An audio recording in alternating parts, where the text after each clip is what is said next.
How to turn off personalized ads in Score Hero. Hi everyone, welcome back to another video from Crazy Gamer. If you want to turn off the personalized ads on your Score Hero game, then first of all, launch open the game on your device. Once you're logged in and you are in the home page, go to the top right corner and tap on your profile icon. From the expanded menu that appears on the screen, click on Settings.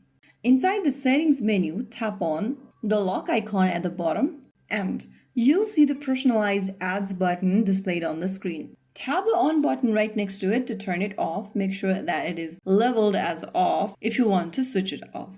You can also go ahead and turn off any other personalized offers, personalized notifications from the same menu.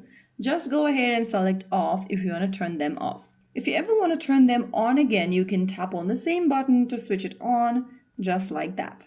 So that is how you easily switch off or turn off personalized ads on Score Hero game. If you found the video helpful, don't forget to like, share, and subscribe to our channel. I will be back again in the next video.